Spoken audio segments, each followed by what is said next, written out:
Hi hello வணக்கம் நண்பர் நண்பி நான் உங்கள் அரவிந்த். ரியல்மி கிட்ட இருந்து budget செக்மெண்ட்டுக்காக Realme Narzo 50i Prime அப்படின்ற நேமில் ஒரு புது ஸ்மார்ட் ஃபோன் குளோபல் மார்க்கெட்டில் ரீசெண்டாக லான்ச் பண்ணியிருந்தாங்க. அண்ட் இந்த ஸ்மார்ட் ஃபோன் இப்போ நெக்ஸ்ட் இந்தியன் மார்க்கெட்லையும் ரொம்பவே கூடிய சீக்கிரம் லான்ச் ஆக போகுது. இந்த ஸ்மார்ட் ஃபோனுடைய இந்தியன் லான்ச்சை பற்றின நிறைய லீக்ஸ் இப்போ ரீசெண்டாக வந்துகிட்டு இருக்கு. அந்த வகையில் இந்த Realme Narzo 50i Prime அப்படின்ற இந்த ஸ்மார்ட் ஃபோனில் என்னென்ன மாதிரியான ஃபீச்சர்ஸ்லாம் குளோபல் மார்க்கெட்டில் கொடுத்துருக்காங்க, இந்தியாவில் என்னெல்லாம் எதிர்பார்க்கலாம், வாங்க வீடியோக்குள்ள போய் தெரிஞ்சுக்கலாம்.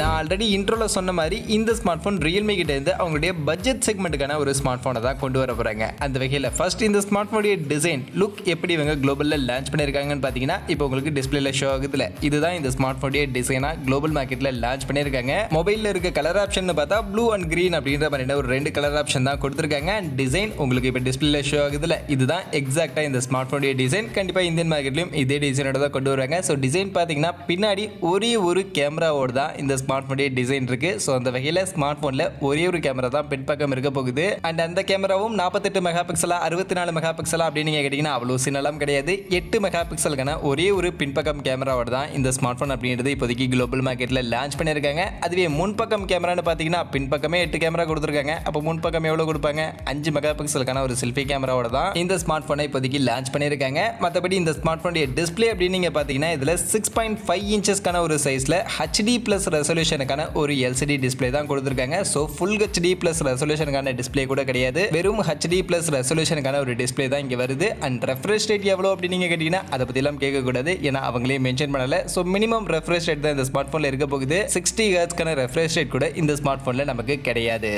சரி, பட்ஜெட் செக்மெண்ட்ல இப்போவும் பேட்டரி கெப்பாசிட்டி பெருசாக கொடுப்பாங்களே, அந்த வகையில் இந்த ஸ்மார்ட் ஃபோனில் ஒரு பெரிய பேட்டரி கெப்பாசிட்டி இருக்கான்னு கேட்டிங்கன்னா ஓகே, ஒரு 5000 mAhக்கான ஒரு நல்ல ஒரு டீசென்டான ஒரு பேட்டரி கெப்பாசிட்டி தான் கொடுத்துருக்காங்க. பட் பட்ஜெட் செக்மெண்ட்ல இன்னும் பெட்டரா 6000 mAhக்கான பேட்டரி கெப்பாசிட்டி கூட கொடுத்துருக்கலாம். ஆனால் இந்த ஸ்மார்ட் ஃபோனில் அதெல்லாம் கொடுக்காம 5000 mAhக்கான ஒரு பேட்டரி கெப்பாசிட்டி தான் கொடுத்துருக்காங்க. அண்ட் பேட்டரி கெப்பாசிட்டிக்கு அடுத்து எல்லாரும் கேட்கக்கூடியது கண்டிப்பாக ஃபாஸ்ட் சார்ஜிங் தான். இந்த ஸ்மார்ட் ஃபோனில் இந்த பிரைஸ் செக்மெண்ட் இவங்க லான்ச் பண்ணிருக்கக்கூடிய பிரைஸ் செக்மெண்ட்டை பொறுத்த வரைக்கும் 18 வாட்ஸ்க்கான ஃபாஸ்ட் சார்ஜிங் கூட கொடுத்துருக்கலாம். பட் ஆனால் இந்த ஸ்மார்ட் ஃபோனில் அதெல்லாம் கொடுக்கல, வெறும் 10 வாட்ஸ்க்கான ஒரு சார்ஜர் தான் கொடுத்துருக்காங்க. அந்த வகையில் 10 வாட்ஸ் அப்படின்றது ஃபாஸ்ட் சார்ஜிங்லாம் கிடையாது, ஒரு நார்மல் சார்ஜிங் தான். ஸோ நார்மல் ஸ்பீடில் தான் இந்த ஸ்மார்ட் ஃபோனில் சார்ஜும் நம்மளால் பண்ணிக்க முடியும். சரி, இதெல்லாம் ஓகே. இந்த ஸ்மார்ட் ஃபோனில் பர்ஃபார்மன்ஸுக்கு என்ன கொடுத்துருக்காங்க, ப்ராசஸர் என்ன கொடுத்துருக்காங்க, கேமிங்லாம் விளையாடுறதுக்கு ஏற்ற மாதிரியான ஏதாவது ப்ராசஸர் கொடுத்துருக்காங்களான்னு கேட்டிங்கன்னா அதுவுமே கிடையாது. இன்ஃபேக்ட் இந்த பட்ஜெட் செக்மெண்ட்லாம் பார்த்தீங்கன்னா ஃபர்ஸ்ட் ஸ்னாப்ட்ராகன் டாப்பில் இருந்தாங்க. அப்புறம் அவங்க ஃப்ளாக்ஷிப் செக்மெண்ட்டுக்கு போனதுக்கு அப்புறமா மீடியாடெக் பட்ஜெட் செக்மெண்ட்டை பிடிச்சிக்கிட்டு பட்ஜெட் செக்மெண்ட்டில் நிறைய மீடியாடெக் சிப்ஸோட ஸ்மார்ட் ஃபோன்ஸ் வந்துகிட்டு இருந்துச்சு. பட் இப்போ மீடியாடெக்கும் ஸ்னாப்ட்ராகன் கூட இந்த ஃப்ளாக்ஷிப் செக்மெண்ட்டில் போய் சண்டை போட்டுக்கிட்டு இருக்கிறதுனால இந்த பட்ஜெட் செக்மெண்ட் ஃப்ரீயா இருக்கேன்னு சொல்லிட்டு யூனிசாக் இப்போ உள்ள போந்துட்டாங்க. ஆக்சுவலாக யூனிசாக் பார்த்தீங்கன்னா இவங்க ஸ்மார்ட் வாட்சுக்கான ப்ராசஸர்லாம் மெயினாக மேனுஃபேக்சரிங் பண்ணிட்டு இருந்தாங்க.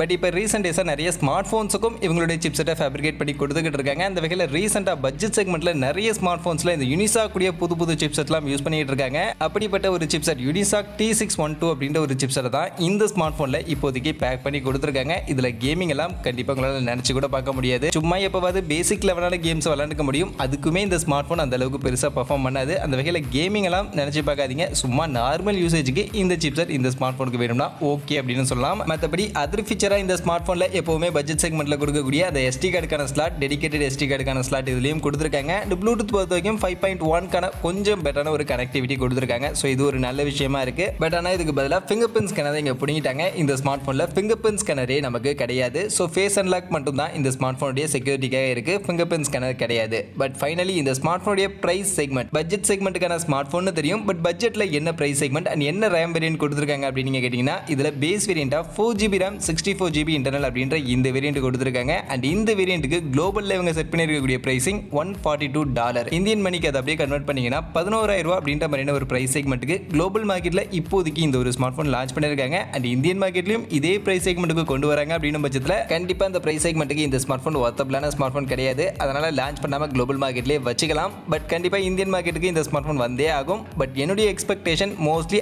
அண்டர் 10K பட்ஜெட்ல தான் கொண்டு வருவாங்க அப்படின்ற மாதிரி எதிர்பார்க்கிறேன். ஏன்னா இந்த ஸ்மார்ட் ஃபோன்ல இருக்கக்கூடிய பிரைஸ் செக்மெண்ட்டுக்கு கண்டிப்பா அபவுட் 10K அப்படின்றது ரீசனபிளான பிரைஸ் செக்மெண்ட்டே கிடையாது. ஸோ அண்டர் 10K பட்ஜெட்ல ஒரு 8,000 ரூபாய் 9,000 ரூபாய் மாதிரியான பிரைஸ் செக்மெண்ட்டுக்கு மோஸ்ட்லி இந்த ஸ்மார்ட் ஃபோன் வரதுக்கான வாய்ப்புகள் நிறைய இருக்கு அப்படின்றது என்னுடைய எக்ஸ்பெக்டேஷனா இருக்கு. மற்றபடி ரியல்மி பட்ஜெட் செக்மெண்ட்டில் குளோபல் மார்க்கெட்டில் லான்ச் பண்ணியிருக்கக்கூடிய இந்த ரியல்மி நாசோ 50i பிரைம் அப்படின்ற இந்த ஸ்மார்ட் ஃபோனை பற்றி நீங்கள் என்ன நினைக்கிறீங்க? இந்த ஸ்மார்ட் ஃபோன் இந்தியன் மார்க்கெட்டுக்கு தேவையா?